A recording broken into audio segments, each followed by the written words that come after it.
அந்த தொடரில் முக்கியமான ஒரு தீர்வு என்னவென்று சொன்னால், நம்முடைய ஈமானில் நம்ம நம்பிக்கை கொள்ள வேண்டிய விஷயங்களில் 6 விஷயங்களை நம்ப வேண்டும் என்று அல்லாஹும் அவனுடைய தூதரும் நமக்கு சொல்லி தந்திருக்கிறார்கள்.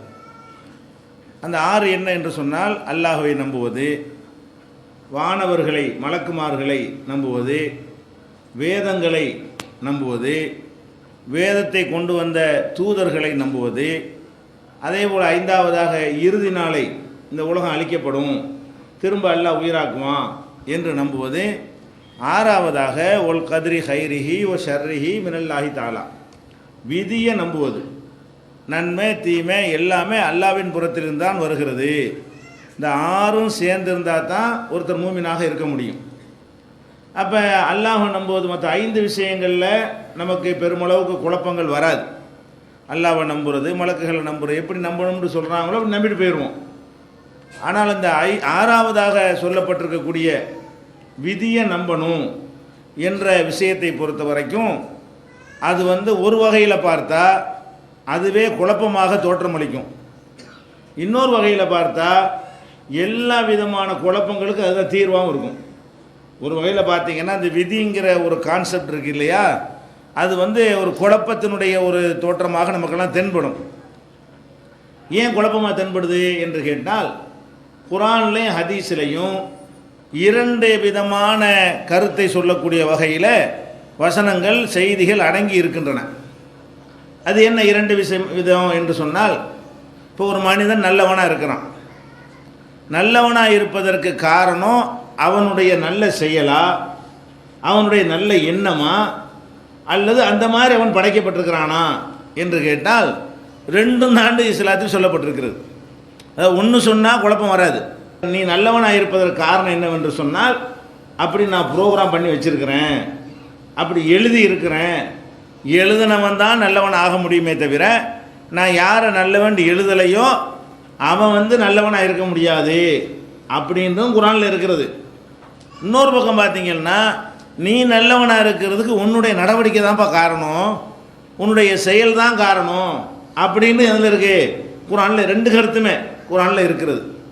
அப்போ அல்லாஹ் யாரையும் வழிகெடுக்க மாட்டான் அப்படின்னு குர்ஆனில் இருக்கிறது. அல்லாஹ் நாடியவர்களை வழிகாட்டுவான், நாடியவர்களுக்கு வழிகாட்டில் விடுவான் அப்படின்னு குர்ஆனில் இருக்கிறது. அப்போ இது ஒரு நேரான பாதையை உனக்கு தந்திருக்கிறோம், விரும்புனா ஏற்றுக்க, விரும்பாட்டி போ அப்படிங்கிற கருத்துலையும் குர்ஆனில் வசனம் இருக்கிறது. அப்போ நம்ம விரும்புனா ஏற்றுக்கொள்ளலாம், விரும்புனா ஏற்றுக்கொள்ளாமல் விட்டுடலாம், நமக்கு ஒரு உரிமை இருக்கிறது, சுதந்திரம் இருக்கிறது என்கிற கருத்துலையும் குர்ஆன் வசனங்கள் இருக்கிறது. அதே நேரத்தில் இன்னொரு பக்கம் பார்த்தீங்கன்னா, கிடையவே கிடையாது, உனக்கு எந்த சுதந்திரம் கிடையாது, நான் நாடுனா தான் நீயே நாட முடியும், நீ நாடுவதை கூட நினைக்கிறத கூட நான் நினைக்குவேன், அப்புறம் தான் நீ நினைக்குவே என்கிற அளவுக்கும் குர்ஆன்லேயும் ஹதீஸ்லையும் செய்திகள் இருக்கிறது. அதை விவரமாக நம்ம எடுத்து சொல்லுவோம். அப்போ இதையெல்லாம் பார்க்கக்கூடிய நேரத்தில் 2 ஆன்சரு ஒன்றுக்கு சொல்ல முடியுமா? அப்படி இஸ்லாம் எந்த ஒன்றுக்கு அப்படி சொன்னது கிடையாது. எல்லாம் தெள்ள தெளிவாக குழப்பம் இல்லாத வகையில் தான் சொல்கிறது. இந்த விதிங்கிற ஒரு கான்செப்ட் வரும்போது மாத்திரம் விதி இருக்குன்னு சொல்கிற மாதிரியும் வசனம் இருக்கிறது. அதெல்லாம் கிடையாது, விதிலாம் கிடையாதுங்க, நம்ம தாங்க செய்கிறோம், நம்ம தப்புக்கு நம்ம தாங்க பொறுப்பாளி. இப்போ நம்மளே பார்க்குறோம், மார்க்கத்தில் நன்மை ஏவுங்கள் தீமையை தடுங்கள்னு இருக்கா இல்லையா? இதனுடைய உள்கருத்து என்ன? நன்மை ஏவுங்கள் தீமையை தடுங்கள்னு சொன்னால் விதி இல்லைங்கிற கருத்தில் அடங்கியிருக்கா இல்லையா? ஏன் இப்போ நன்மை ஏவனு? எவன் நேர்வழிக்கு வரணும்னு அல்ல எழுதுனானோ வந்துடுவான், எவன் வரமாட்டான்னு எழுதுனானோ வரமாட்டான். எதுக்கு போய் கத்தனை தேவையில்லாமல் நன்மை எதுக்கு பிடிச்சி ஏவணுங்கிறேன்? விதின்னு ஒன்று இருக்குமே. ஆனால் ஒருத்தன் நல்லவனாக இருக்கிறது விதிப்படி தான், அவன் என்னதான் முயற்சி பண்ணாலும் கெட்டவனாக முடியாது. ஒருத்தன் கெட்டவனாக இருக்கிறது விதிப்படி தான், கெட்ட வேண்டும் முடிவு செஞ்ச எவனும் நேர்வழிக்கு வரவே முடியாது அப்படிங்கிற விதியை நம்ம ஏற்றுக்கொண்டோமே. ஆனால் அப்போ நம்ம பிரச்சாரம் பண்ண தேவையில்லை. நபிமார்களால் அனுப்பணும், எதுக்கு கூட அனுப்பணும்? எவன் வருமானம் வந்துட போகிறான், ஏன் வரமாட்டான்னு வரமாட்டான். நபியை போட்டு அனுப்பி அடிவாங்க வச்சு பிரச்சனையை உண்டாக்கி இவ்வளவும் செஞ்சதை பார்க்கும் பொழுது விதி இல்லைங்கிற மாதிரி தெரியுதா இல்லையா? இன்னொரு பக்கம் பார்த்தா விதி இருக்குங்கிற மாதிரி தெரியுதா இல்லையா? அதே மாதிரி சொர்க்க நரகம் இருக்குது. சொர்க்க நரகம் எதுக்கு? நானாக தப்பு செஞ்சால் என்னை நரகத்தில் போடணும், நான் எந்த தப்பு செஞ்சாலும் நான் செய்யலையே, அப்படி தான் அவன் எழுதி வச்சிருக்கிறான். எனக்கு எந்த ஒரு ரைட்டும் இல்லையே அப்படின்னு விதியை நம்பணும்னு சொன்னால் சொர்க்கமும் தேவையில்லை, நரகமும் தேவையில்லை. ஏன்? அல்லாஹ் தான் நம்மளை இயக்கிக்கிட்டு இருக்கிறான். நல்லது செஞ்சாலும் நம்மளா செய்யலை, கெட்டது செஞ்சாலும் நம்மளா செய்யலை. இப்படியான கருத்துகளுக்கு மத்தியில் இருக்கிறதுனால இஸ்லாத்துக்கு எதிராக பேசக்கூடிய எல்லாருமே இது ஒன்றை தான் வீட்டை எடுத்து வைப்பாங்க.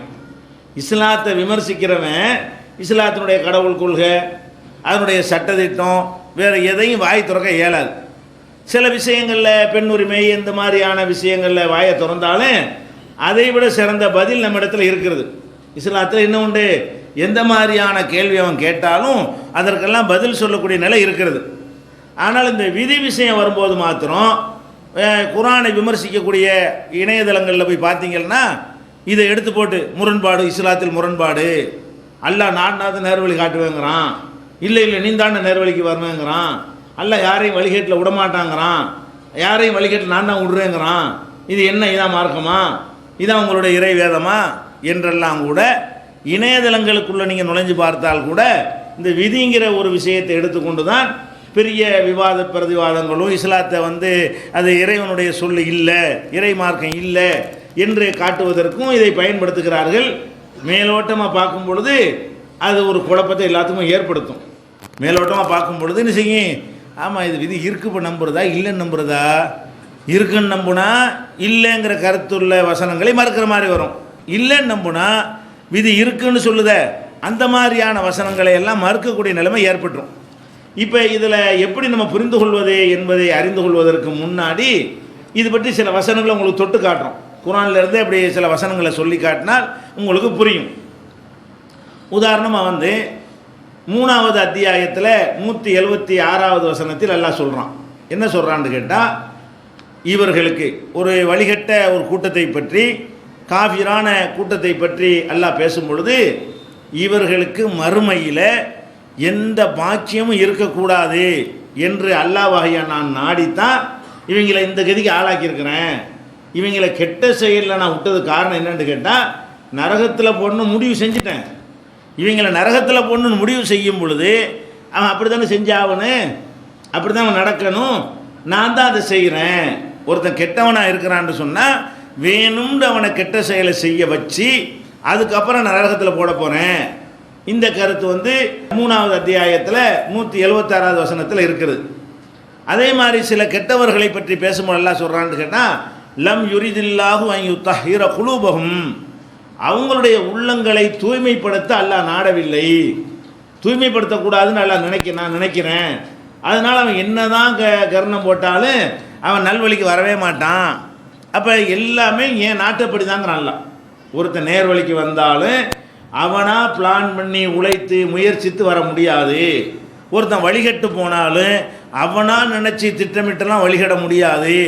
தலைவிதி அப்படி எழுதி வைத்திருக்கிறேன் என்ற கருத்தை 6:125 என்ன வசனங்களே வாசித்தால் சுபு வரைக்கும் போயிடும், அவ்வளோ வசனங்கள் இருக்கிறது. விதி ஒரு விளக்கம்னு ஒரு நூல் போட்டிருக்கிறோம், அதில் நிறைய வசனங்களை குறிப்பிட்டிருக்கோம், கூடுதலாக தெரிஞ்சுக்கிறங்க. 6:125, 9:55, 9:85, 11:34, 13:11 இந்த வசனங்கள் எல்லாம் என்ன சொல்லுதுன்னா, நான் அவங்களுக்கு நேர்வழி கட்ட நாடலை அப்படின்ற கருத்தை சொல்லுகிறது. அப்போ நாடலைன்னா என்ன அர்த்தமாகுது? அவன் வரமாட்டான்னு எழுதி முடிச்சாச்சு.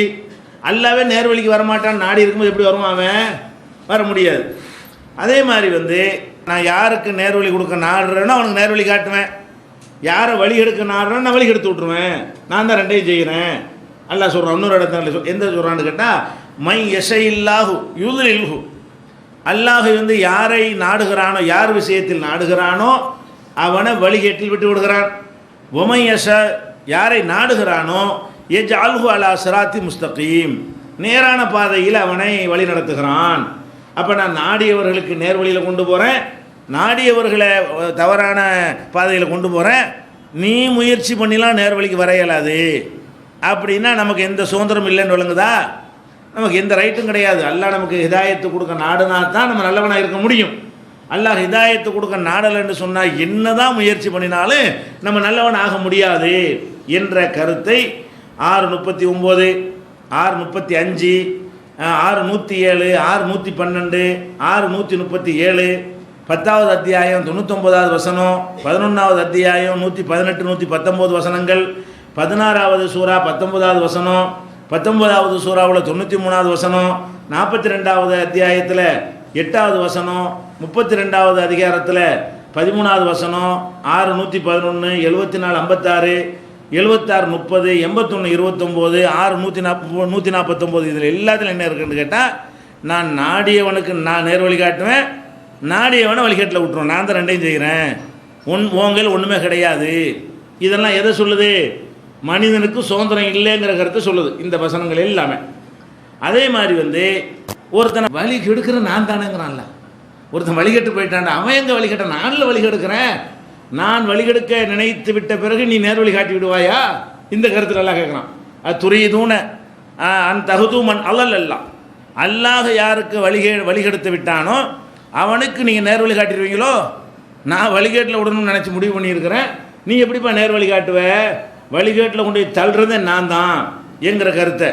அதே மாதிரி ஒமை யுலில் இல்லாஹு புலன் தஜிதலஹூ சபீலா, அல்லாஹ் யாரை வழிகெடுத்து விட்டானோ அவனுக்கு எந்த போக்கிடமும் கிடையாது, எந்த நேர்வழி பெறுவதற்கு எந்த வழியும் கிடையாது என்கிற கருத்தை 488 4 143 7 178 7 186 13 27 13 33 14 4 17 97 18 17 35 8 39 23 எல்லாம் குர்ஆன் வசனங்கள்.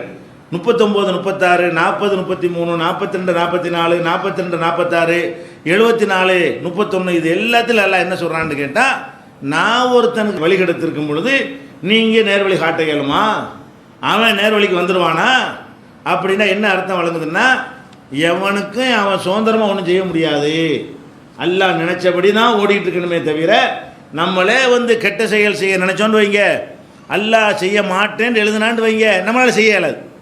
நம்ம நல்ல செயல் செய்ய நினச்சோன்னு வைங்க, அவன் செய்ய மாட்டான்ட்டு அல்ல எழுதிட்டான்னு வைங்க, நமக்கு செய்ய முடியாது. அப்போ நல்லது கெட்டது ஒன்றும் செய்ய நமக்கு ரைட் இல்லைங்கிற கருத்தை இந்த வசனங்கள் சொல்கிறது. அதே மாதிரி சில வசனங்கள் எடுத்து பார்த்தீங்கன்னா முத்திரை இட்டுட்டேங்கிறான். சில ஆட்களுக்கு உள்ளத்தில் சீல் வச்சுவிட்டேன், சீல் வச்சா உடைக்க முடியுமா? சீல் வச்ச ஒரு தாசில்தார் ஒரு அதிகாரி சீல் வச்சுட்டாருன்னு சொன்னால் அதை போய் யாரும் உடைக்க முடியாது. அதே மாதிரி அல்லாஹ் என்ன செய்கிறான்னா, உள்ளத்துக்கு அல்லாஹ் சீல் வைக்கிறான். அல்லாஹ் வச்ச சீலை யாருக்கும் உடைக்கல, சைத்தானுக்கும் உடைக்க முடியாது, உங்களுக்கும் உடைக்க முடியாது. அப்போ அல்லாஹ் என்ன செய்யறான், சில கெட்டவங்களை பற்றி சொல்லும் பொழுது ஹத்தம் அல்லாஹு அலா குலூபிஹிம், அவங்களுடைய உள்ளங்களில் அல்லாஹ் சீல் வச்சுட்டான், முத்திரையிட்டு விட்டான். வா அலா சமைஹிம், செவிகளிலையும் காதுலையும் ஒரு சீலை வச்சாச்சு, உள்ளத்துலையும் ஒரு சீலு, காதுலையும் ஒரு சீலை வச்சாச்சு. வா அலா அபுசாரிஹிம் கிஷாவத்துன், பார்வையில் ஒரு திரை வேற போட்டாச்சு, நல்லது பார்க்க இயலாது, நல்லது கேட்க இயலாது, நல்லது சிந்திக்க இயலாது, 3 தடையை போட்டுவிட்டேன். அப்போ எப்படி ஈமான் கொள்வாங்கிறான்ல? அவன் ஈமான் கொள்ள நினைச்சாலும் நான் தான் மூடி வச்சுவிட்டேன்டா, கண்ணையும் மூடிவிட்டேன், காதையும் மூடிவிட்டேன், கல்வையும் மூடிவிட்டேன், அப்புறம் எங்கே நீ ஈமான் வர்றது என்கிற கருத்துப்பட எல்லாம் என்ன செய்கிறான்னு கேட்டால் இப்படி சொல்கிறான். இன்னா ஜால்னா அலா குலூபிஹிம் அக்கின்னத்தனை எஃப்கஹு, உன்னையுமே இவங்க விளங்கக்கூடாது என்பதற்காக வேண்டி அவங்களுடைய உள்ளங்களில் ஒரு மூடியை போட்டு வச்சுருக்கிறேன், இங்கே சீல் வச்சுருக்கேங்கிறான், மூடியை போட்டு வச்சுருக்கிறேங்கிறான். மூடியை போட்டு வச்சா என்ன அர்த்தம்? நமக்கு ஒரு உரிமையும் கிடையாது ஆகுது. இந்த கருத்தை எல்லாம் 1857 குழப்ப மாதிரி இருக்கேன். ஆனால் தெளிவான தீர்வு தருவதற்கு தான் அதில் சொல்கிறோம். நாளைக்கு எவனாச்சும் உங்களை குழப்பம் தான் போகிறான், முன்னாடியே குழப்பி கலக்கி என்ன செய்கிறது, தெளிவுபடுத்துறது.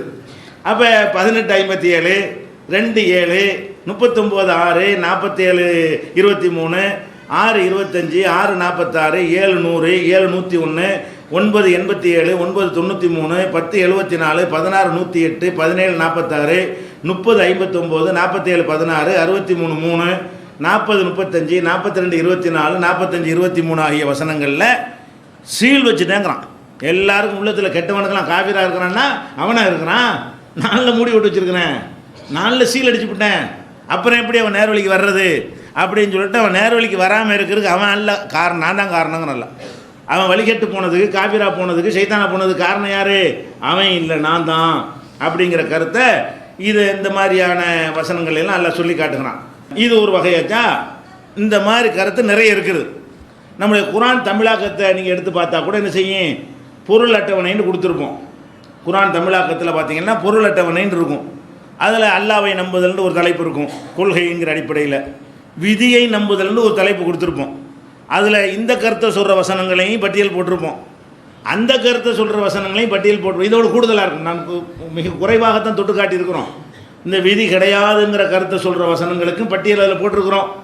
விதி இருக்குதுங்கிற கருத்தை சொல்லக்கூடிய வசனங்களையும் பட்டியல் போட்டிருக்கிறோம். இப்போ குறைவாக உங்களுக்கு எடுத்து காட்டியிருக்கிறோம். இதே மாதிரி தான் எல்லாமே சொல்லும். இதை ஒன்று தெரிஞ்சுக்கிறங்க. அப்போ இந்த வசனங்கள்லாம் பார்க்கும்பொழுது நமக்கு என்ன தெரிகிறது? என்னத்துக்கு போட்டு முயற்சி பண்ணணும்? எல்லாம் நாடுனா நேர்வழிக்கு ஆகிட்டு போகிறோம். எல்லாம் நாடாட்டி பேசாமல் என்ன செய்வோம்? கெட்டவனாக போயிட்டு போகிறோம் அப்படிங்கிற ஒரு முடிவுக்கு நம்மளை தள்ளும். விதி அந்த மாதிரி தள்ளிடும். அதே நேரத்தில் வேறு வசனங்கள் எடுத்து பார்த்தீங்கன்னா இதுக்கு அப்படி நேர் மாற்றமாக இருக்கும். எப்படி மாற்றமாக இருக்கும்? கைஃப யஹ்தில்லாஹு கௌமன் கஃபரு பாத ஈமானியும், ஈமான் கொண்டு விட்டு காஃபிரா போயிட்டாங்கன்னா அப்போ எப்படி எல்லாம் நேர்வழி காட்டுவான்? அவன் தான் காஃபிரா போனாங்கிறான்ல, நான் தான் ஆக்குனேங்கிறான் ஒரு இடத்துல. இங்கே என்ன சொல்கிறான்? அவன் காஃபிரா போன பிறகு அவனுக்கு எப்படி நேர்வழி காட்டுறது? அப்போ அவன் காஃபிரா போனது அவனுடைய உழைப்பு, அவனுடைய முடிவு, தீர்மானம் என்கிற கருத்தை 386 அல்லாஹ் சொல்லி காட்டுகிறான். அதே மாதிரி பல வசனங்களில் லா யஹ்தில் கௌமல் வாலிமீன், அநியாயக்கார கூட்டத்திற்கு அல்லாஹ் வழிகாட்ட மாட்டான். அப்போ அநியாயம் அவன் தான் செய்கிறான். அநியாயம் செய்கிற காரணம் அவன் தான் செய்கிறான். என்ன அர்த்தம்? விதிப்படி செய்யலை. விதிப்படி செஞ்ச அநியாயக்காரன் இல்லையே, அவனா பிளான் பண்ணி செஞ்சதுனால அநியாயக்காரன் ஆகுறான். அப்போ அநியாயம் செய்கிற கூட்டத்திற்கு நான் எப்படி வழிகாட்டுவேன் அப்படின்னு சொன்னால், அநியாயங்கள், அக்கிரமங்கள், பாவங்கள், குற்றங்களை எல்லாம் செய்வது மனிதன் அவன்தான் பிளான் பண்ணி முடிவு பண்ணி என்ன செய்கிறானே தவிர அப்படி அல்லாஹ் ப்ரோக்ராம் பண்ணி செய்யலை. அதனால அவன் அநியாயக்காரனாக போயிட்டான். அநியாயம் செஞ்ச காரணத்தினால தான் வழிகாட்டலை அப்படின்ற கருத்தை 551, 919, 9109, 2850, 4610, 61:7, 62:5, 14:27 இந்த மாதிரி வசனங்களில் பூரா என்ன இருக்கும்னு கேட்டால், அநியாயக்கார கூட்டத்திற்கு அல்லாஹ் நேர்வழி காட்ட மாட்டான் இந்த கருத்துப்பட இந்த வசனங்கள்லாம் சொல்கிறது. அப்போ ஒரு மனிதன் அவன் செய்கிற தப்புக்கு அவன் தான் பொறுப்பாளி, விதிப்படி அவன் செய்யலை, அவன் தான் அநியாயம் செய்கிறான், அவன் தான் திட்டமிடுறாங்கிற கருத்து அதற்குள்ளே அடங்கி இருக்கிறது. அதே மாதிரி அல்லாவின் மீது பொய்யை இட்டு கட்டுகிறானே அவனை விட அநியாயக்காரன் யாருன்னு எல்லாம் கேட்குறான். அப்போ இப்படி அவன் எங்கே இட்டு கட்டினா? இவன் தானே ப்ரோக்ராம் பண்ணி வச்சுருக்கான், அப்படி கேட்க முடியுமா? அதுக்கு மாற்றமாக இருக்கிறது. அல்லாவின் மீது இட்டு கட்டுறான், பொய்யை இட்டு கட்டுறான்னு சொன்னாலேயே அவனாக பிளான் பண்ணி ஐடியா பண்ணி அவனுடைய திட்டமிடுதலின் காரணமாகத்தான் மனிதன் இதை செய்கிறான். மனிதன் அவன் தான் செய்கிறானே தவிர இதில் அல்லாவுக்கு எனக்கு சம்பந்தம் இல்லை, அதனால நீ பெரிய அநியாயக்காரன் என்கிற கருத்தை 6:144 சொல்லி காட்டுகிறான். அதே மாதிரி குற்றம் செய்த கூட்டத்திற்கு, அநியாயக்கார கூட்டத்திற்கு வழிகாட்ட மாட்டேன் என்று சொல்கிற மாதிரி குற்றம் செய்கிற பாவம் செய்கிற கூட்டத்திற்கு நேர்வழி காட்ட மாட்டேன். லா யஹ்தில் கௌமல் ஃபாசிகீன், லா யஹ்தில் கௌமல் லாலிமீன் ஒரு இடத்துல சொன்னால் அது சொல்லிட்டோம். இங்கே என்ன சொல்கிறான்னு கேட்டால் லா யஹ்தில் கௌமல் ஃபாசிகீன், குற்றம் செய்யக்கூடிய பாவம் செய்யக்கூடியவனுக்கு நான் என்ன செய்ய மாட்டேன்? வழிகாட்ட மாட்டேன். பாவத்தை விட்டு மீண்டு வா, உனக்கு நான் நல்ல வழியை காட்டுறேங்கிறான்ல. அப்போ பாவம் செய்கிற இவன் தான் விளங்குது. பாவம் செய்கிறது விதிப்பிரகாரம் இருந்தால் பாவம் செய்கிற கூட்டத்துக்கு வழிகாட்ட மாட்டேன்னு இப்படி சொல்கிறது. அப்போ பாவத்தை மனுஷன் அவன் தான் பிளான் பண்ணி செய்கிறான் என்கிற கருத்தை 980, 5:108, 9:24, 61:5, 63:6, 2:26, 9:96 இந்த மாதிரி வசனங்கள் எல்லாம் என்ன இருக்கிற காட்சியை பார்க்குறோம். அதே மாதிரி இன்னொரு இடத்துல எல்லாம் சொல்லி காட்டுறான், குல் நபியல் நீங்கள் சொல்லுங்கள், அல் ஹக்கு மிர் ரப்பிக்கும், இந்த உண்மை, இந்த குர்ஆன், இந்த இஸ்லாம் உங்கள் இறைவனிடமிருந்து வந்திருக்கிறது. ஃபமன் ஷா, விரும்பியவர் பொல்யூமின், ஈமான் கொள்ளட்டும். நம்ம விருப்பம் தான், முதல்ல விருப்பம் இல்லைங்கிறான். விரும்பினால் உனக்கு முடியாதுங்கிறான். நான் எழுதி வச்சா தான் உனக்கு ஈமான் கொள்ள முடியுங்கிறான். இங்கே என்ன சொல்கிறான்? ஃபமன் ஷா பொல்யூமின், விரும்பினவன் ஈமான் கொள்ளட்டும். ஒமன் ஷா பொல் யக்ஃபுர், விரும்பினா காபிரா போ. சத்தியத்தை சொல்லியாச்சு உனக்கு, விரும்பினா ஏற்றுக்க, விரும்பாடி தொலைஞ்சு போ அப்படிங்கிற கருத்துப்பட 18:29 எல்லாம் சொல்கிறான். அதே மாதிரி இன்ன ஹாதிஹி ததுக்கிரா, இது ஒரு அறிவுரை. இந்த குர்ஆனுடைய செய்திகள்லாம் என்னது? மனித குலத்துக்கு ஒரு அறிவுரை. ஃபமன் ஷா இத்தஹத இலா ரப்பிஹி சபீலா, யார் விரும்புகிறாரோ அவர் அல்லாவின் பக்கம் ஒரு பாதையை ஏற்படுத்தி கொள்ளட்டும்.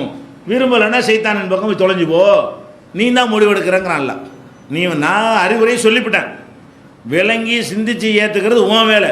விரும்பினா அதை ஏற்றுக்க, விரும்பினா அங்கிட்டு பார்க்க போய் சைத்தானோட போய் சேர்ந்துக்க என்கிற மாதிரியான கருத்தை 73:19 எல்லாம் சொல்லி காட்டுகிறான். அதே மாதிரி ஃபமன் ஷா தக்கரா, யார் இந்த அறிவுரையை ஏற்றுக்கொள்ள விரும்புகிறாரோ அவர் படிப்பினை பெற்றுக் கொள்ளட்டும் அப்படிங்கிறான்.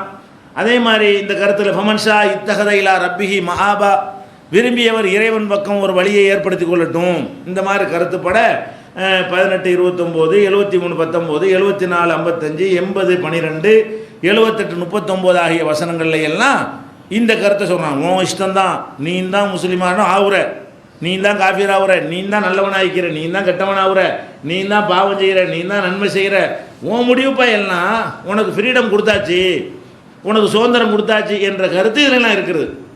அதே மாதிரி பல இடங்களில் சொல்கிறான், ஒமா லலமுனாகும் லாக்கின் காணும் அம்புசம் எழுதிமோ, நம்ம அவங்களுக்கு அநியாயமே செய்யலை, அவங்க தனக்கு தானே செஞ்சுக்கிட்டாங்கிறான்.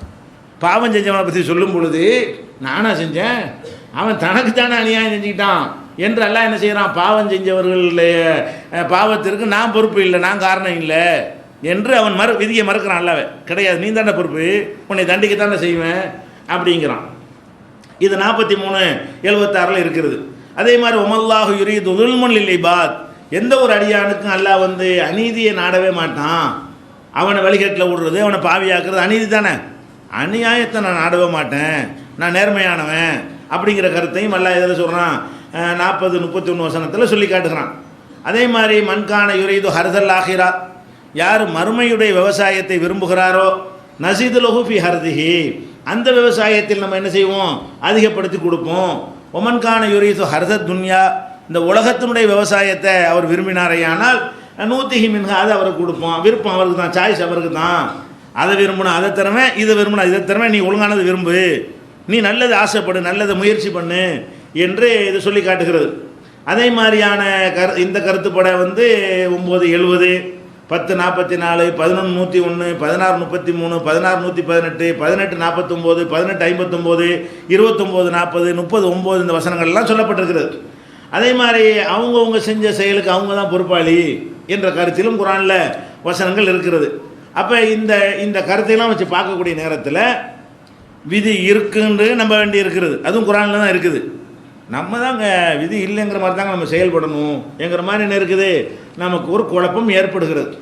இந்த குழப்பம் ஏற்பட்ட உடனே நிறைய பேர் அந்த காலத்துல எல்லாம், நாங்கள்லாம் சிறுவர்களாக படித்து கொண்டிருந்த காலத்தில் என்ன செய்வாங்கன்னா, அந்த தீக்காய் அந்த திராவிட கழகம்லாம் உண்டான காலம், அங்கே என்ன செய்கிறது, இதை சொல்லி தான் ஆளுகளை குழப்புவாங்க. எங்கள் காலத்துலலாம் கொஞ்சம் முதியவர்கள்லாம் கொஞ்சம் மாதிரி பகுத்தறி பேசுவாங்க, எல்லாம் இது தான், என்னடா விதிங்கிறீங்க, அப்புறம் விதி இல்லைங்கிறீங்க, நம்ம தானே எல்லாம் செய்கிறோம் அப்படின்னு சொல்லிட்டு மார்க்கத்தை விட்டு ஒரு கூட்டம் நினைஞ்சாங்க, திசை மாதிரி போனாங்க. அந்த மாதிரியான நிலைமைக்கெல்லாம் எது காரணமாக இருந்தது என்றால், வேறு ஒரு குறையும் கண்டுபிடிக்க முடியலை. இன்னும் சொல்ல போனால் இந்த முரண்பாடு மாதிரி இருக்கு இல்லையா, இது மாதிரி விஷயம் ரசூல் ஸல்லல்லாஹு அலைஹி வஸல்லம் காலத்திலேயே இது அன்றைக்கி வந்துருச்சு, அது புதுசாக கண்டுபிடிக்கலை. நபிகள் நாயகம் ஸல்லல்லாஹு அலைஹி வஸல்லம் காலத்திலேயே சஹாபாக்கள் என்னஞ்சாங்க, விதியை பற்றி சர்ச்சை பண்ணிக்கிட்டு இருந்தாங்க. ஒரு சாரா என்ன பண்ணாங்க, அதில் நம்ம செயலுக்கு நம்ம தாங்க பொறுப்பாளி, இந்த இருக்கும் வசனத்தை அள்ளி போடுவார். இப்போ நான் சொன்னேன்ல, அந்த வசனத்தை தான் ஒரு ஆள் அள்ளி போடுறது, இன்னொருத்தர் என்ன செய்கிறது, இந்த வசனத்தை அள்ளி போடுறது, அதெல்லாம் கிடையாது, விதி தான் எல்லாம், அவரும் ஆதாரத்தை சொல்லுவார். அப்போ அவரும் குர்ஆன் வசனங்கள் அள்ளி போட்டு எல்லாம் விதிப்படி தான் அப்படிம்பாரு. இன்னொருத்தர் அதெல்லாம் கிடையாது, நம்ம தான் எல்லாம் அப்படிம்பார் இன்னொருத்தர். ரெண்டு பேரும் எதை பேசுவாங்க, குர்ஆன் வசனத்தை சொல்லி பேசுவாங்க. அப்போ வசனத்தோடு வசனத்தை மோத விடுவார்கள். இதை பார்த்த உடனே ரசூல் ஸல்லல்லாஹு அலைஹி வஸல்லம் செஞ்சாங்க, உங்களுக்கு முன்னர் வாழ்ந்த சமுதாயம் அழிந்து நாசமாக போனது எதனால் என்றால், இந்த மாதிரி விதியில் முரண்பட்ட காரணத்தினால தான், நீங்கள் இதில் சர்ச்சை செய்யாதீங்க அப்படின்னு சொல்லிட்டாங்க. அது முரண்பாட்டுக்கு ஒரு லாஜிக்காக என்ன செய்ய முடியாது, தீர்வு கொடுக்க இயலாது. அது முரண்பாடாக தான் தெரியும். இது சரின்னா அது தவறு, அது தவறுன்னா இது சரி, ரெண்டில் ஒன்று தான் சரியாக இருக்க முடியும், ரெண்டும் சரியாக இருக்க முடியாது என்ற காரணத்தினால ரசூல் ஸல்லல்லாஹு அலைஹி வஸல்லம் நமக்கு அன்றைக்கு சொன்ன பதில் என்ன, அது சர்ச்சை பண்ணாமல் நம்பிட்டு போங்க அப்படின்னு சொல்லிட்டாங்க. ஆனால் இதில் முக்கியமாக கவனிக்கிற விஷயம் என்னன்னு கேட்டால், நம்ம வாழுகிற இந்த காலத்தில் இந்த விதிங்கிற விஷயம் இருக்குது இல்லையா, அதுக்கு இப்போ தீர்வு கண்டுட்டாங்க. இது ஒரு 15-10 வருஷத்துக்கு முன்னாடி வேண்டுமானால், அது வரைக்கும் 1400 வருஷமாக 10 வருஷத்துக்கு முன்னாடியிலேருந்து போயிருங்க, ஆதம் அலைஹிஸ்ஸலாம் காலத்துலேருந்து போய்க்கிருங்க. அது வரைக்கும் மனிதனுக்கு தெளிவு இல்லாமல் இருந்துச்சு. இப்போ நவீன விஞ்ஞானம் இப்போ என்ன சொல்லுதுன்னு கேட்டால், இப்போ இஸ்லாம் என்ன சொல்லுதோ அதே தான் இவங்களும் சொல்கிறாங்க. இஸ்லாம் என்ன சொல்லுது, எல்லாமே ப்ரோக்ராம் படி தான் நடக்குது, உனக்கு உன்னை கெட்டவன்னா அது மாதிரி சில ஏற்பாடு நான் பண்ணி வச்சுருக்கிறேன், உன்னால் மீற முடியாது அப்படின்னு சொல்லுது. அப்போ நல்ல வேண்டாம், அது மாதிரி உனக்கு ப்ரோக்ராம் பண்ணியிருக்கிறேன், மீற முடியாதுன்னு சொல்லுது. அதே இஸ்லாம் என்ன சொல்லுது, நீ ஒழுங்காக நட, இல்லை தண்டிப்பேன், நீ ஒழுங்காக நல்லவனாக மாறு, கெட்ட செயலை விடு நல்ல செயலை செய்யும் நம்ம பக்கம் தள்ளுது பந்தை. ஒரு பக்கம் பந்தை நான் தான் வச்சுக்கிறேங்குது, இன்னொரு பக்கம் பந்தை ஓம் பக்கம் தள்ளியாச்சுங்குது. அப்போ இதை சொல்லும் பொழுது இது முரண்பாடு குழப்பம்னு சொன்னாங்களா இல்லையா? இப்போ என்ன பண்ணுறாங்கன்னு கேட்டால் மூளையை ஆய்வு பண்ணுறாங்க. மனித மூளையை எடுத்து ஆய்வு பண்ணுறாங்க. ஆய்வு பண்ணும் பொழுது மூளை வந்து பலதரப்பட்ட மூளைகள் இருக்கிறது. எல்லாருடைய மூளையும் ஒரே மாதிரியாக இருக்காது. எப்படி நம்ம தோற்றத்திலே ஒருத்தருக்கு இவ்வளோ வித்தியாசம் இருக்கா இல்லையா? சாதாரண புறத்தோற்றத்தை பார்த்தோம்னு சொன்னாலேயே ஒருத்தருக்கும் இன்னொருத்தருக்கும் மத்தியில் ஒரு 100 வித்தியாசத்தை காட்டலாம். அவ்வளோ வித்தியாசம் இருக்க போய் தான் 100 எண்ணி உங்களுக்கு சொல்ல இயலாட்டாலும் கம்ப்யூட்டரை விட வேகமாக கணக்கு போடக்கூடிய மூளை இருக்குது பாருங்கள். அது அப்படி கணக்கு பண்ணி தான் இவர் வேறு அவருன்னு பிரிக்குது இல்லையா? இவர் வேறு இவர் நான் எப்படி கரெக்டாக சொல்கிறேன்? அவ்வளோ வித்தியாசம் இருக்குது. நமக்கு சொல்ல வேண்டாம், தெரியாமல் இருக்கலாம். நூற்றுக்கணக்கான வேறுபாடு 2 பேருக்கு இருக்கிறது. அவ்வளோயும் பார்த்துட்டு இதுக்கு சம்மந்தமே இல்லை, மேட்ச் ஆக மாட்டேங்குது, இவர் வேறு தான் அப்படின்னு என்ன செய்யுது? பார்க்குற 2 பேரை பார்த்தோம்னா இவர் இப்ராஹிம் இவர் இஸ்மாயில் கரெக்டாக சொல்லுதா இல்லையா? அந்த மாதிரி ஒரே மாதிரியாக தெரியக்கூடிய ஆட்களில் கூட பல வித்தியாசங்கள் இருக்க போய் தான் அதை வேறுபடுத்தி என்ன செய்யுது? காட்டுகிறது. அப்போ அந்த மாதிரியாக வெளியில் எப்படி வித்தியாசம் இருக்கிறதோ அதே மாதிரி மூளையிலையும் என்ன இருக்கிறது? வித்தியாசம் இருக்கிறது. அப்போ மூளையை ஆய்வு பண்ணுறாங்க. என்ன செய்கிறாங்கன்னா கெட்ட செயலாக செய்கிறான் பாருங்கள். திருடுறது, கற்பழிக்கிறது, அந்த ஹோமோசெக்ஸ் மாதிரி இயற்கைக்கு மாற்றமான முறையில் வந்து இந்த மாதிரி பாலியல் சேட்டைகள் பண்ணுவது, இது மாதிரியான செயலில் ஈடுபடுறவங்க இல்லையா, பிடிச்சி அவனுடைய மூளைகளை எடுத்து என்ன செய்கிறான்? மூளை எடுத்து இல்லை, இப்போ எடுக்கணும் தேவையில்லை, வச்சுக்கிட்டு என்ன செய்யலாம்? ஸ்கேன் பண்ணி மூளைக்கு அறுத்து எடுத்து அல்ல, அந்த மாதிரி அவங்களுடைய மூளை என்ன செய்கிறான்? ஆய்வு கொடுத்து வச்சு ஆய்வு பண்ணுறான். இந்த மாதிரி நம்ம நல்லவனாக இருக்கிறான்ல, பார்த்தாலும் பொறுமையாக இருக்கிறது, நல்ல செயலை செய்கிறது, தான தர்மங்கள் செய்கிறது, இப்படியாக ஒரு நல்ல மனுஷன்னு பேர் எடுத்தவன் இருக்கிறான்ல, அவன மாதிரியான ஆட்களை தேர்ந்தெடுத்துக்கிட்டு ஆய்வு பண்ணுறான். ஆய்வு பண்ணுன்னா இந்த மூளையில் ஒரு டைப்பான ப்ரோக்ராம் உள்ள இருக்குது. எந்த மூளையில்? இந்த கெட்டது செயலை செஞ்சுருக்கிறானே அவனை வந்து அந்த மூளையில் இருக்கிற ப்ரோக்ராம் அப்படி தான் தள்ளும். ஏன்டா திருடுறான்னு சொன்னால் அப்படி தாங்க இருக்குது. அந்த செக்ஷன் வந்து என்ன தான் செய்யுமா? திருடுன்னு தான் தள்ளும். திருட மாட்டேன்னு காலையில் எந்திரிச்சா கூட திருடுறான்னு கொண்டு தள்ளி விட்டுரும். ஏன்? அது அப்படி தான் அமைக்கப்பட்டிருக்குது அப்படின்னு கண்டுபிடிக்கிறான். இவனை பார்த்தா இவனுக்கு இப்படி தான் அமைக்கப்பட்டிருக்கிறது. இவனை திருட சொல்லி புரடி இப்படி தள்ளினாலும் திருட மாட்டாங்க. இந்த மூளை உள்ளவனை போய் தள்ளுறான்னு திருடுறான்னு சொன்னால் செய்ய மாட்டான். கொலை செய்யலான்னு கத்தியத்தை கொடுத்தா கீழே போட்டுருவான். அவனை பிடிச்சிக்கிட்டு என்ன செய்றீங்க? ஒரு மாலையை கொடுத்து போட்டு வாடனா கத்தியை தான் தூக்குவானே தவிர மாலையை போட மாட்டான். அப்போ இது வந்து மூளை தான் நம்மளை இயக்குகிறது. எல்லாத்தையும் எது இயக்குறது? இப்போ நான் பேசுனேன்னா மூளை தான் இயக்குறது. ஒரு வார்த்தைக்கு பிறகு ஒரு வார்த்தை வருகிறது என்றால் மூளை தான் அதை வந்து கமாண்ட் பண்ணுகிறது. ஒரு எறும்பு கடிக்குதுன்னா உடனே இப்படி அடிக்கிறேன், அதே மூளையிலிருந்து தான் எல்லாமே உத்தரவு வருகிறது. நம்ம சிரிக்கிறது, அழுகிறது, கோவப்படுறது, ஆசைப்படுறது, கவலைப்படுறது எல்லாம் எங்கே இருக்குது? ஒன்றுக்கும் ஒரு செக்ஷன். அந்த மூளைக்குள்ளே பல லட்சக்கணக்கான செக்ஷன்கள் இருக்கிறது. அதில் வந்து இந்த தீமை நன்மையை செய்கிற அந்த செக்ஷன் எடுத்து பார்த்தீங்கன்னு சொன்னால் அதில் யாருடைய மூளையில் இது மாதிரியான வித்தியாசமான ப்ரோக்ராம்கள் அமைக்கப்பட்டு இருக்கிறதோ அவன்லாம் இந்த மாதிரி கெட்ட செயலில் போய்கிட்டே இருக்கிறான். அவன் அதை செய்கிறது இல்லை, அவன்கிட்ட உள்ள புரோகிராம் தான் அதை செய்கிறது என்று அனைத்து மனிதர்களுடைய அனைத்துன நல்லவன் கெட்டவன் அந்த மனிதர்கள்லேருந்து சிலரை தேர்வு செய்து அந்த பலருடைய மூளைகளை வந்து வரைபடமாக ஆக்கி அதனுடைய ஒவ்வொரு அக்கு வேற ஆணி வேற அலசி பார்க்கும் பொழுது இந்த மூளைக்கும் அந்த மூளைக்கும் டிஃப்ரெண்ட் இருக்கிறது. அப்போ என்ன சொல்ல வர்றான்னு கேட்டால் ப்ரோக்ராம் படி தான் இவன் இயங்குறான், இவனா இயங்கலை அப்படின்னு சொல்லிடுறான். இன்னும் சொல்கிறான். இப்போ என்ன சொல்கிறான்னு கண்டுபிடிச்சி ஒரு காலம் கிட்டத்தில் வரப்போகிறது. என்ன வரப்போதான்? ஒருத்தன் கொலை செஞ்சுட்டான்னு உடனே நீதிமன்றத்தில் நிப்பாட்டுவாங்க. நான் ஒரு ஆளை கொலை பண்ணிட்டேன்னு வைங்களேன், நான் கொலை செஞ்சிட்டதாக என்ன செய்கிறான்? கோர்ட்டில் உடனே நிப்பாட்டி எனக்கு தண்டிக்கிறேன்னு பேசுவாங்க.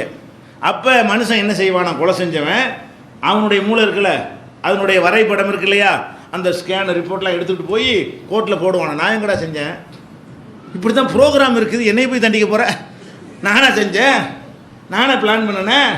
நான் செஞ்சால் முடியாது, எனக்கு சக்தியே இல்லையே. அந்த மாதிரி எழுதி இருக்கும் பொழுது நான் அது இயற்கையாக அப்படி எனக்கு அமைஞ்சிருக்கும் பொழுது என்னை எப்படி நீ கொலகாரன்னு சொல்லுவ என்று மனிதன் அவனுடைய மூளையின் வரைபடத்தையே கொண்டு வந்து அவனுடைய தீய செயலுக்கு முட்டு கொடுக்குற சாட்சியாக நிப்பாட்டுகிற காலம் தொலைவில் இல்லை. அந்த அளவுக்கு டெக்னாலஜி இப்போ வளர்ந்து போச்சு. வளர்ந்துருச்சா? வளர்ந்துட்டு அவனே என்ன சொல்கிறான்னு கேட்டால், ஆனால் இது வந்து ஒரு குழப்பமான ஒரு விஷயம், இப்படி தான் இருக்குது. இதை கண்டுபிடிச்சான்ல இந்த விஞ்ஞானிகள்லாம் சேர்ந்து, அந்த விஞ்ஞானியுடைய அப்பனை ஒருத்தன் கொலை பண்ணிவிட்டான். இந்த விஞ்ஞானிகள்லாம் இருக்கானுங்க, இந்த விஞ்ஞானிகளுடைய அப்பனை பிடிச்சி வந்து அப்பமாரோட என்ன செய்தான், கொலை பண்ணிவிட்டான்னு வைங்க. அவனை விட்டு விடுங்கள், அவனா செய்தான், அதான் ரிப்போர்ட்டு. உங்கள் ரிப்போர்ட் இப்படி தானே சொல்லுது, அவனை தண்டிக்காதீர்கள் அப்படின்னு சொல்லுவான். அதெல்லாம் நாங்கள் தண்டிக்க தான் செய்வோம், நாங்கள் வழக்கு போட தான் செய்வோம். இவன் தான் செஞ்சான், ஆனால் இவன் செய்யலை. விஞ்ஞானி இப்போ சொல்கிறான், இவன் தான் அந்த கொலையை செஞ்சான், ஆனால் இவன் செய்யலை. வரும் வராது மாதிரி தான் இந்த அப்படி சொல்கிறாங்க. அது வேடிக்கையாக தமாசா நீங்கள் சொல்லுவீங்க. இந்த விதி விஷயத்துக்கு நெசமாகவே ஜோக்கா சொல்கிறான். எப்படி சொல்கிறான், இவன் தான் அந்த செயலை செய்கிறான், ஆனால் இவன் செய்யவில்லை. இவன் செய்கிறான்னு தான் நாங்கள் தண்டனை கொடுப்போம். ப்ரோக்ராம் இவன் செய்யலைன்னு தான் இருக்குது. எப்படி இருக்கு, ப்ரோக்ராம் படி இவன் செய்யலை. இவன் ஏன்டா தான தர்மம் செய்ய, அப்படி அவன் எப்படி சொல்கிறான்னா, நம்ம பார்வையில் அதை எடுத்துக்கிறீங்களா. அவன் ஒரு உதாரணம், ஒருத்தன் ஒசாமா பின் லாடன் மாதிரி போகிறான் என்றால், ஒருத்தன் வந்து மதர் தெரசா மாதிரி போகிறான்னு சொன்னால் அவன் கிடையாது. மதர் தெரசாவுடைய மூளை அமைப்பும் ஒசாமா பின் லாடனுடைய மூளை அமைப்புமே டிஃப்ரெண்ட்டாக இருக்கிறது. அந்த அந்த அமைப்புக்கு அப்படி தான் செயல்பட முடியும், இந்த அமைப்புக்கு இப்படி தான் செயல்பட முடியும் அப்படின்னு சொன்னால் அவள் வித்தியாசம் இல்லைன்னு வழங்க. இந்த ஆதாரம், இதுக்குரிய பேப்பர் ஆதாரங்கள்லாம் தேவைன்னு சொன்னால் விதி ஒரு விளக்கத்தில் கொடுத்துருக்குறோம். விதி ஒரு விளக்கம்ங்கிற புஸ்தகத்தில் எங்கே கண்டுபிடிச்சான், அதுக்குரிய ப்ரூஃப் என்ன, அதுக்குரிய ஆதாரங்கள் என்ன என்பதெல்லாம் அந்த புஸ்தகத்தில் விளக்கியிருக்கிறோம். அப்போ நீங்கள் என்ன விளங்கிறன்னு, விதியை பற்றி இஸ்லாம் சொல்லும்போது இவ்வளோ கேள்வி கேட்டாங்க. இவனே சொல்கிறான் அவன் தான் செஞ்சான், அவன் செய்யலைங்கிறான். அவன் தான் கொலை செஞ்சான், ஆனால் அவன் கொலை செய்யலைங்கிறான். அவன் தான் திருடினான், அவன் திருடலைங்கிறான். இவனை முரண்படுறானே. எந்த முரண்பாட்டை நேற்று வரைக்கும் நம்மள்கிட்ட கேள்வி கேட்டுக்கிட்டு மடக்கிட்டு இருந்தாங்களோ அந்த கேள்வியை நம்ம கேட்குறதுக்கு ஆக்கிவிட்டான்ல. கண்டுபிடிக்கப்படாத காலத்தில் இப்படி இருந்தது. அப்போ இதனுடைய முடிவு என்னத்துக்கு வந்திருக்கிறாங்கன்னு கேட்டால், இது ஒரு குழப்பமான டாப்பிக்கு, நமக்கு குறைவான அறிவை கொண்டு அதை புரிந்து கொள்ள அதை வந்து இது பண்ண முடியலை, அந்த அந்த குழப்பத்தை தீர்த்து கொள்ள முடியவில்லை. ஆனால் ரெண்டு உண்மைங்கிறான். ரெண்டு உண்மை இல்லைன்னா இது வரைக்கும் அப்படி தான் சாதாரண அறிவு சொல்லுகிறது. நீ தாண்டா உன் செயலுக்கு பொறுப்பாளி அப்படின்னு சொன்னால் விதி இல்லைன்னு அர்த்தம். விதி தாண்டா பொறுப்பாளி என்று சொன்னால் நீ பொறுப்பாளி இல்லைன்னு அர்த்தம். ரெண்டில் ஒன்று தான் உண்மைன்னு சொல்லிட்டு இருந்தோம்ல. இப்போ சொல்கிறான் அதுவும் உண்மை இதுவும் உண்மை. நம்ம அறிவுக்கு ஒன்று பொய் மாதிரி தெரியுது, ஆனால் ரெண்டு உண்மை. இதனுடைய நுணுக்கத்தை தாத்பரியத்தை புரிந்து கொள்ளக்கூடிய அறிவு இன்றைக்கு மனுஷனுக்கு இல்லை சொல்கிறான். இன்னைக்கு இல்லாட்டி 1000 வருஷம் முன்னாடி இருந்திருக்குமா? அப்போ இந்த விதிங்கிறது எந்த விதியும் குழப்பம்னு சொல்கிறானோ அந்த ப்ரோக்ராம் இருக்குது என்பதும் அறிவியல் பூர்வமான உண்மை. குரானில் சொன்ன அல்லாவுடைய வேதம் இல்லையா, அல்லாஹ் சொன்னதை கண்டுபிடிக்க இத்தனை வருஷம் எனக்கு தேவைப்பட்டிருக்கு. அல்லாஹ் சொல்லும்போது என்னோட இருக்குங்கிறீங்க இப்போ இல்லைங்கிறீங்க அப்படின்னா அதையே ஆராய்ச்சி பண்ணி விட்டு சொல்கிறான் இருக்கு ஆனால் இல்லைங்கிறான். அதனை இப்போ சொல்கிறான். அப்போ இவன் என்னத்தை அச்சு அசலாக குரான் சொல்லுகிறதோ இது அச்சு அசலாக அப்படி சொல்கிறாங்க. அதே நேரத்தில் வந்து விஞ்ஞானப்படி இதான் இவன் தான் திருடிட்டாண்டு வைங்க, என் வீட்டில் திருடினா நான் தண்டிப்பேங்கிறான், ஆனால் இவன் திருடலைங்கிறான். எங்கள் ஆராய்ச்சி முடிவு பிரகாரம் அவன் திருடவில்லை, ஆனால் எங்கள் கண்ணுக்கு தெரிகிற பிரகாரம் நாங்கள் தண்டிக்க தான் செய்வோம். எங்கள் கண்ணுக்கு இவன் தான் திருடினான், என் சொத்தை அவன் எடுத்து நான் பார்த்தேன், எங்கள் கண்ணால் பார்த்தேன், நான் தண்டிக்க தான் செய்வேங்கிறான். அட அவனை ஏன்டா குற்றவாளி ஆக்குறீங்க? அவன் குற்றவாளி இல்லை, ஆனால் அவனை தண்டிப்பேன். இது என்ன இது? இதுதான் விஞ்ஞானம். இன்றைக்கு அன்னைக்கு பெரிய தீக்கா பகத்திருன்னு பேசுனாங்க, அப்போலாம் இது வரலை, இது கண்டுபிடிக்கப்படலை. என்னமோ பெரிய பயங்கரமான கேள்வி கேட்குறா சொன்னாங்க. அறிவியல் வந்து நீ மண்டையில் ஒரே தட்டி இஸ்லாம் சொன்னாண்ட கரெக்ட், இப்படி ஒன்று கான்செப்ட் இருக்கிறது. ஒமா ஊத்தி திமினல் எல்மி இல்லா கலீலா, நீங்கள் கொஞ்சமாகத்தான் அறிவு கொடுக்கப்பட்டிருக்கிறீர்கள்ங்கிற ஒரு வரிக்குள்ளே அதுக்கு விடை அமைந்திருக்கு. அதனால் இது குழப்பமாக எடுத்துக்கிறாதீங்க. இது ஒரு இப்படி தான் நல்லா படைச்சிருக்கிறான். ஆனால் கண்டிப்பாக இது பொய் மாதிரி நமக்கு தெரிஞ்சாலும் கண்ணுக்கு முன்னாடி அதை இருக்கும்போது எப்படி செய்வீங்க? ஒரு பொருள் இருக்கிறது, சூடாக இருந்தால் குளிராக இருக்காது, குளிராக இருந்தால் சூடாக இருக்காது, இது தத்துவம். ஆனால் தொட்டு பார்த்தா ரெண்டும் தெரிஞ்சால் என்ன செய்வீங்க? அது தத்துவப்படி என்ன இல்லை, தத்துவ பிரகாரம் இது சூடுன்னா குளிர்ச்சி இல்லை, குளிர்ச்சின்னா சூடு இல்லை, இது லாஜிக்கு.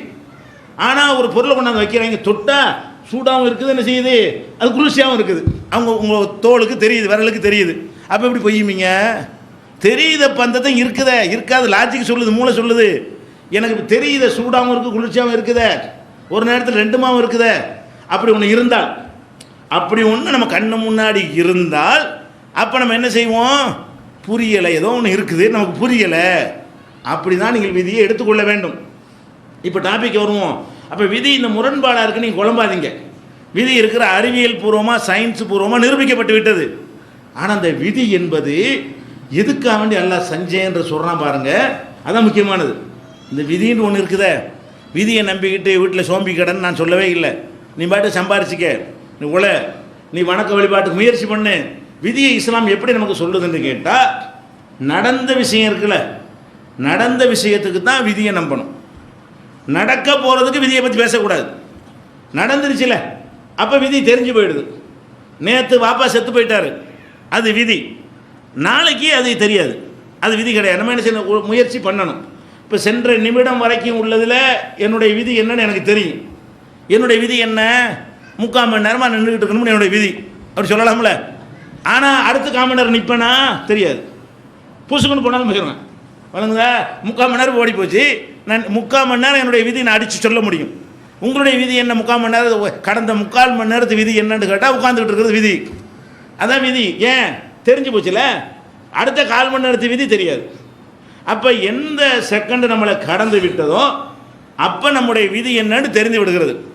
எந்த செகண்ட் வரை இருக்கிறதோ விதி தெரியலை. அப்போ நீங்கள் என்ன செய்ய, விதி தெரியல இல்லை இல்லைங்கிற மாதிரி நட, தெரிஞ்ச பிறகு இருக்கிற மாதிரி நட. இல்லை இஸ்லாம் எப்படி சொல்லுது, இந்த குழப்பத்தை தீர்க்குது. விதி இருக்குதுப்பா, விதி இருக்குன்னு எப்போ நீ நினைக்கணும். ஒரு ஆள் செத்து போயிட்டாரா, இவருடைய விதி இதான்னு நினச்சிக்க. உசுரோட நோயில் துடிக்கிறாரா, அவர் பொழைச்சிக்கிறவார்னு முயற்சி பண்ணு, வைத்தியம் பண்ணு, ஆஸ்பத்திரி தூக்கிட்டு போ. அப்போ விதியை இஸ்லாம் எப்படி நம்ப சொல்லுதுன்னு கேட்டால், நடந்து முடிந்தவைகளுக்கு நீங்கள் விதியை நம்புங்கள், நடக்க இருப்பதற்கு நீங்கள் விதியை நம்பாதீர்கள். விதி இல்லைங்கிற மாதிரி நீங்கள் அமல் செய்யுங்கள். அப்படி ரசூலுல்லாஹ் கேட்குறாங்க, நாங்கள் விதியை நம்பி சோம்பலாக இருந்து விடலாமா? கூடாது. ஃபஅமலு, அமல் செய்யுங்கள், விதி இல்லைங்கிற மாதிரி செயல்படுங்கள், அது உங்களுடைய கடமை என்று ரசூலுல்லாஹ் சொல்கிறாங்க. இதுதான் இதுக்கு தீர்வு. அப்போ இஸ்லாம் ரெண்டை சொன்னால் கூட உங்களுக்கு இந்த ரிஸ்கையும் சிரமத்தையும் வைக்கலை. ரெண்டையும் உங்களை செய்ய சொன்னால் தான் குழப்பம். இதுலேயும் விதியை நம்பி அதுலேயும் நம்பினா தான் குழப்பம். இஸ்லாம் எப்படி சொல்லுது, ஒரு செகண்டுக்கு முந்தினது வரைக்கும் விதியை நம்பிட்டு போங்க. இது ஏன் அப்படி செஞ்சுருக்கிறோன்னு கேட்டால் அல்லாஹ் சொல்கிறான், மா அசாப மின் முசீபத்தின் ஃபில் அர்லி வலாஃபி அம்புசிக்கும். எந்த ஒரு முசீபத் துன்பம் உங்களுக்கு இந்த பூமியிலேயோ அல்லது உங்களுக்கு உள்ளேயோ ஏற்படுமையானால் இல்லாஃபி கிதாப், அது பதிவேட்டில் எழுதப்பட்டு இருக்கிறது. மின் கபலி அன் நபுராகா, அதை நம்ம வெளிப்படுத்துவதற்கு முன்னாடியே அது எழுதப்பட்டு தான் இருக்கிறது. ஒரு துன்பம் உங்களுக்கு வறுமையானால் வரும் என்பது வருவதற்கு முன்னாடியே எழுதி வைக்கப்பட்டு இருக்கிறது. இன்னதாலிக்கு அலல்லாஹி யசீர், இது அல்லாஹ்வுக்கு ரொம்ப லேசானது என்று சொல்லிட்டு, இது ஏன் அப்படி வைத்திருக்கிறோம் என்றால், லிகைலா தஸவ் அலாமா ஃபாத்தக்கும், உங்களுக்கு எது தவறி விட்டதோ, தவறிச்சுன்னா முடிஞ்சது, விதி தெரிஞ்சு போச்சு விதி. அப்போ எது தவறி விட்டதோ அதற்கு நீங்கள் கைசேதப்படாமல் இருப்பதற்காகவும், வலா தஃப்ரஹூ பிமா ஆத்தாக்கும், அல்லாஹ் எதை உங்களுக்கு தந்திருக்கிறானோ அதில் மமதை கொள்ளாமல் இருப்பதற்காகவும் இந்த விதியை நம்ம ஏற்படுத்தி இருக்கிறோம். விதியுடைய நன்மை அல்லாஹ் சொல்கிறான். விதியை ஏன் ஏற்படுத்துகிறோம்னா, உங்கள் அப்பா மூத்தா போயிட்டாரா, மூத்தா போகிறதுக்கு முன்னாடி விதி இல்லைன்னு நம்பு, அவருக்குரிய எல்லா விதமான ட்ரீட்மெண்ட்டும் செய். அப்போ விதி இல்லைங்கிற மாதிரி எல்லா செயல்பாடும் பண்ணிடு. இறந்து போயிட்டாரா, உடனே என்ன செய்யணும், நம்ம என்ன பண்ண முடியும், எழுதியிருக்கிறோம் போயிட்டாரு. அப்போ எப்படி ஈஸியாக போயிருந்தாங்க, மனசு எப்படி காற்று மாதிரி போயிடுது. எல்லா முயற்சியும் பண்ணி அவர் இறந்துட்டாருங்கும் பொழுது இந்த விதியை நீங்கள் நம்புனீங்க என்று சொன்னால் அந்த சுமையை அது வாங்கி கொள்கிறது. ஒரு சுமை தாங்கி மாதிரி இந்த சுமையை அது தாங்கி கொண்டு நம்முடைய உள்ளத்தை அப்படி காற்று மாதிரி லேசாக்கி விடுகிறது. அப்போ பெரிய பல மில்லினியர், பல கோடிகளுக்கு அதிபதியாக இருக்கிறீங்க, அதை காப்பாற்றுறதுக்குரிய எல்லா முயற்சியும் பண்ணுறீங்க. திடீர்னு ஒரு நாள் எல்லாம் போயிடுச்சு.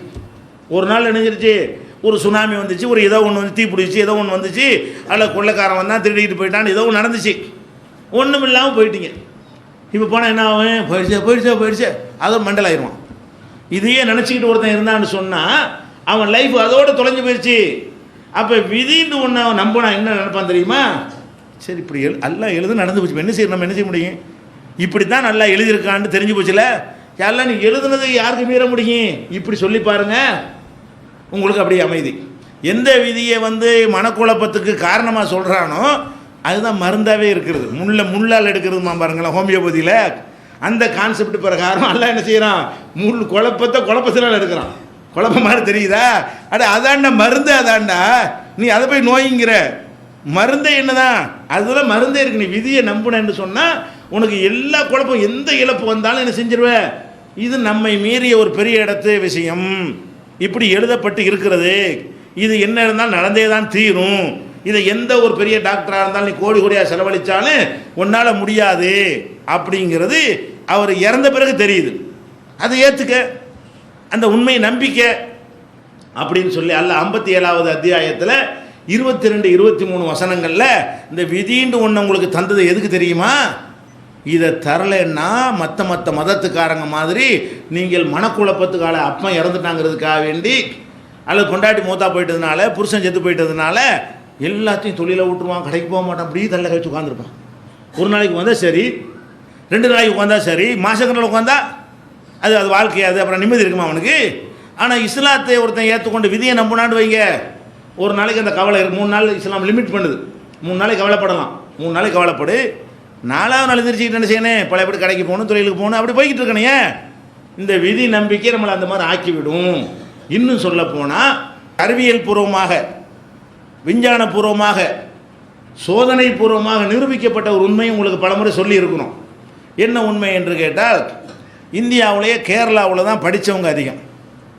இந்தியாவில் இருக்கிற மாநிலங்களில் கேரள மாநிலத்தில் தான் படித்தவர்கள் அதிகமாக இருக்கிறாங்க. அந்த மாநிலத்தில் தான் தற்கொலை செய்கிறவங்களும் அதிகமாக இருக்கிறாங்க. படித்தவங்களும் ஜாஸ்தி அங்கே தான், தற்கொலை செய்கிறவங்களும் எங்கே அதிகமாக இருக்கிறாங்க? ஒரு சின்ன பிரச்சனை புதுசு மண்டை போட்டுருவாங்க. அப்போ இந்த மாதிரி தற்கொலை செய்யக்கூடியவர்கள் படித்த சமுதாயத்தில் தான் என்ன செய்கிறாங்க, கேரளாவில் அதிகமாக இருக்கிறாங்க. அப்போ கேரளாவில் இருந்து என்ன செய்கிறாங்கன்னு கேட்டால், ஒரு நிபுணர் குழுவை அமைத்து ஏன் நம்ம மாநிலத்தில் தற்கொலை நிகழுது, அதுக்கு என்ன காரணம், இதை ஆய்வு செய்யுங்க அப்படின்னு சொல்லி ஆய்வுக்கு விடுறாங்க. அந்த ஆய்வில் எப்படி ஆய்வு செய்கிறாங்கன்னு கேட்டால், ஒரு ஆய்வு செய்கிறாங்க புள்ளி விவரங்களை பிரித்து எடுக்கணும். சும்மா தற்கொலை செஞ்சாங்கன்னு மட்டும் எடுக்கக்கூடாது, மொத்த தற்கொலை எவ்வளவு அதை எடுப்பாங்க. அடுத்து என்ன செய்வான்னா, ஆம்பளையில் தற்கொலை செஞ்சவன் எத்தனை, பொம்பளையில் எத்தனை, அப்படி பிரிப்பான். அப்போ கல்யாணம் ஆனவங்களில் தற்கொலை எத்தனை, கல்யாணம் ஆகாமல் தற்கொலை செஞ்சவன் எத்தனை பேர் அப்படின்னு எடுப்பான். அதே மாதிரி 30க்கு மேலே தற்கொலை செஞ்சவன் எவ்வளவு வயசு, 30 கீழே தற்கொலை செஞ்சவன் எவ்வளவு அப்படின்னு எடுப்பான். படித்து டிகிரி வாங்கினவனில் தற்கொலை செஞ்சவன் எவ்வளவு, முக்கால்வாசி படிச்சுட்டு அந்த மாதிரி தற்கொலை செஞ்சவன் எவ்வளவு அப்படின்னு எடுப்பான். இப்படி பல விதமான கோணங்களில் பல மாவட்டங்களை பிரிச்சுலாம் எடுப்பான். அப்படி எடுக்கும் பொழுது மத அடிப்படையில் ஒரு கேள்வி வைக்கிறான். எப்படி வைக்கிறான்? அப்போ முஸ்லீமில் தற்கொலை எவ்வளவு, இந்துவில் தற்கொலை எவ்வளவு, கிறிஸ்தவர்களில் தற்கொலை எவ்வளவு, நாத்திகர்களில் தற்கொலை எவ்வளவு, பௌத்தர்களில் தற்கொலை எவ்வளவுன்னு சொல்லி அந்த பட்டியலை பல கூறாக பிரிக்கும் பொழுது அதில் ஒரு பிரிவு எது, மத அடிப்படையில். மத அடிப்படையில் எடுத்து பார்க்கும் பொழுது மற்றவன்லாம் 100க்கு 95 பேர் தற்கொலை பண்ணான்னு சொன்னால் நம்ம 5 பேர் பண்ணுறோமா, முஸ்லீம் மட்டும் என்ன செய்கிறான்னு கேட்டால் 100க்கு 5ங்கிற கணக்கில் இருக்கிறான், மற்றவங்க 95கள் இருக்கிறான். இவங்களுக்கு ஒரு ஆச்சரியமாக இருக்குது, என்னடா எல்லாமே பல காரணங்களை சொல்லி பண்ணுறான்.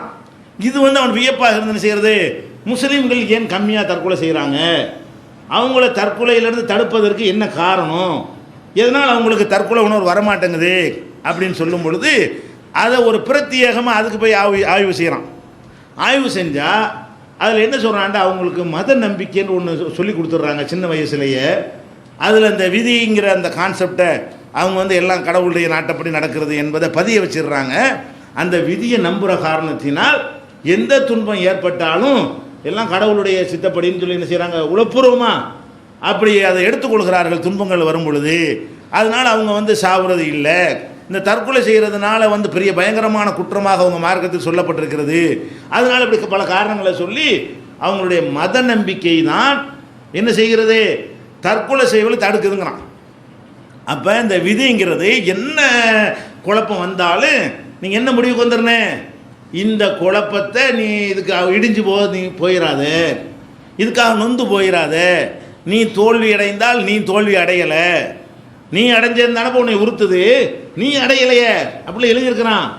எல்லாம் அப்படி எழுதியிருந்தா நான் ஏன் போடாதுக்கு ஆழ்த்திக்கிறேன்னு, இறைவன் எழுதுனா நான் நடந்து விட்டது, எனக்கு ஒன்றும் பிரச்சனை, சிரிச்சுக்கிட்டு போ, ஏன்டா தோத்த பிறகு சொல்லலாம், தோக்குறதுக்குன்னு சொல்லி ஃபெயில் ஆகிடக்கூடாது, முயற்சி பண்ணனு.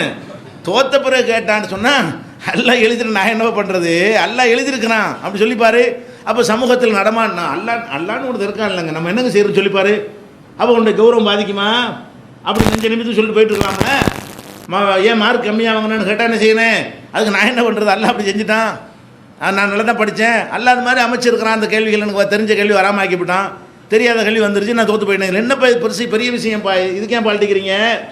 எதுவுமே நடக்கட்டுமே.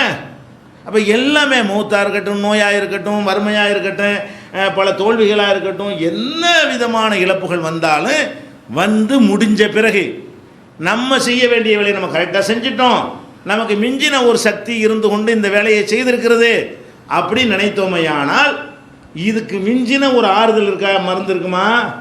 இந்த விதிக்கு நிகரான, விதியை நம்புறதுக்கு நிகரான ஒரு மருந்தே கிடையாது. நமக்கு ஒரு குழப்பம் மாதிரி தெரிஞ்சால் கூட அது இந்த காலத்து தெரிய தேவையில்லை. இதே விஷயத்தை, விதியை பற்றி நம்ம அந்த கண்டுபிடிப்புகள்லாம் வர்றதுக்கு முன்னாடி நம்மளும் பேசணும். ஒரு 10 ஆண்டுகளுக்கு முன்னாடிலாம் பேசியிருக்கிறோம். அப்போலாம் கூட இந்த கண்டுபிடிப்புகள் வரலை. அப்போ என்ன செஞ்சோம்? அது குழப்பமாக இருக்கு, அப்படி ஏற்றுக்கிறங்கன்னு தான் சொன்னோம். இப்போ எல்லாம் நினைஞ்சிட்டான், இந்த மூளையை ஆய்வு செஞ்சு கண்டுபிடிச்ச பிறகு மேட்ரை இப்படி தான் இருக்குதா, அவன் குழப்பத்து மேட்ரை இப்படி தான் அமைச்சே வச்சுருக்கிறான், நம்ம சிந்திக்கிற மூளைக்கு தான் கோளாறு இருக்குதா, கம்மியாக இருக்குதான்னு இப்போ புரிஞ்சுக்கிட்டோம்.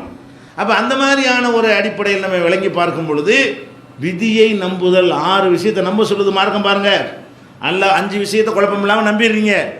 6ஆவதாக விதியை நீங்கள் நம்பும் பொழுது எந்த ஒரு துன்பம் வந்தாலும் உங்களுக்கு பிரச்சனை வராது. அதே மாதிரி இன்பம் வருதுன்னு வைங்க, சும்மா வர 100 ரூபாய் 1000 ரூபா போய் 1000 ரூபா 1 லட்சமாக போனால் ஒருத்தன் சகிச்சுக்கிடுவான், தாங்கிடுவான், அதுக்கு தன்னை பக்குவப்படுத்திக்கிடுவான். தெருவில் பிச்சைக்காரனாக இருந்தவனுக்கு 10,000 கோடி கையில் கொடுத்தேன்னு வைங்க, பிச்சை எடுத்துக்கிட்டு இருந்தான், அடுத்த நாளைக்கு 10,000 கோடியை கொடுத்தா அதுவே அவனை மெண்டலாக்கிவிடும்.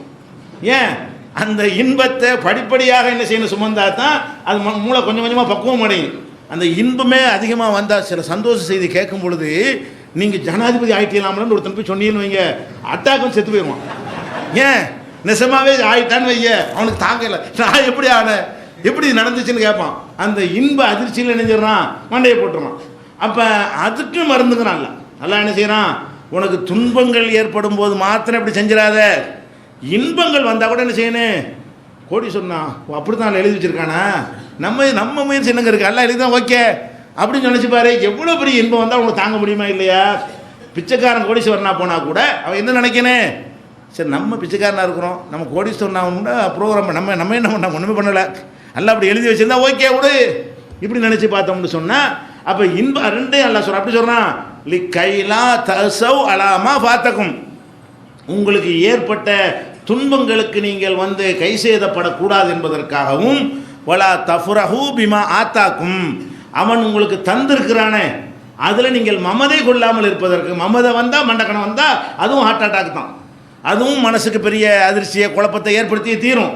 2 வரக்கூடாது என்பதற்காகத்தான் நான் இந்த விதிங்கிற கான்செப்டை உங்களுக்கு தந்திருக்கிறேன்.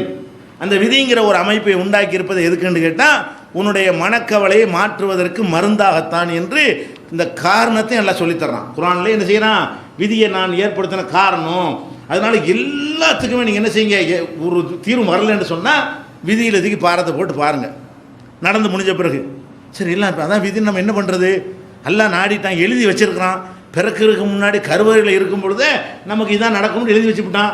இதுவரையும் தெரியாமல் இருந்துச்சு, இப்போ நடந்தோன்னு நமக்கு தெரியுது. இதுவரையும் தெரியாமல் இருந்துச்சு, அதுக்கான கடை வைக்க போக மாட்டேன், தொழில் போக மாட்டேன்ற கூடாது. நடக்காத வரைக்கும் நீங்கள் எதிர்காலத்துக்கு முயற்சி பண்ணிக்கிட்டே இருக்கணும், உழைத்து கொண்டே இருக்கணும். நடந்து முடிஞ்ச விஷயங்களுக்கு மாத்திரம்தான் விதியை நம்பணும். இப்போ நபிகள் நாயகம் ஸல்லல்லாஹு அலைஹி வஸல்லம் அவங்க என்ன செய்கிறாங்கன்னா, அவங்க வீட்டில் இருக்கும்போது அவங்க மக வந்து என்ன செய்கிறாங்க, இது எப்படி அந்த ஸ்டடியை கொடுக்குன்னு பாருங்களேன். அவங்க மக வந்து என்ன செய்கிறாங்கன்னா கூப்பிட விட்றாங்க, ஜெய்னபு கூப்பிட விட்றாங்க. எப்படி கூப்பிட விட்றாங்க, உங்கள் பேத்தி வந்து சக்கராத்தில் துடிக்குது, நீங்கள் உடனே வந்து ஆகணும் அப்படின்னு சொல்லி, பேத்திக்கு உடம்பு ஒரு சீரியஸ் கண்டிஷன். அப்போ வந்து ரசூலுல்லாஹ் என்ன செய்கிறாங்க, கூப்பிட விட்றாங்க. அப்போ ரசூல் ஸல்லல்லாஹு என்ன செய்கிறாங்கன்னு கேட்டால், கூப்பிட வந்த ஆட்கள்கிட்ட போய் என் மகள்கிட்ட போய் பொறுமையாக இருக்க சொல்லு, இன்னலில்லாஹி மா ஆகத்தா, அல்லாஹ் எதை கொடுத்தானோ அது அவனுக்குரியது, உலகுமா அகத, எதை எடுத்துக்கொண்டாலும் அது அவனுக்குரியது, அவன் கொடுத்தது அவனுக்குரியது தான், அவன் எடுத்துக்கொண்டது அவனுக்குரியது, அதனால் அவர்கள் தகத்தசிப் ஒரு பொறுமையை கையாளட்டும் அப்படின்னு சொல்லி கொடுக்குறாங்க. அதே மாதிரி போய் இந்த பேத்திங்கிறது இவ்வளோ அன்பு செலுத்தின ஒரு பேத்தி இந்த சக்கராத்தில் இருக்குன்ற ஒரு செய்தி வருகிறது. அப்போ கூட என்ன செய்கிறாங்க, நிதானமாக கவலையெல்லாம் படுறாங்க. அந்த ரெண்டாவது தடவை போகிறாங்க, மறுபடியும் திருப்பி அழைச்சவனை போகிறாங்க, அந்த குழந்தைய பார்க்குறாங்க, மூச்சு இழுக்கிறது, கண்களில் தாரதாரியாக கண்ணீர் வடிகிறது. ஆனால் இதெல்லாம் மனிதன்கிற முறையில் வருகிறது. ஆனால் அந்த சபரை அவங்க மீறினாங்கன்னா மீறவே இல்லை.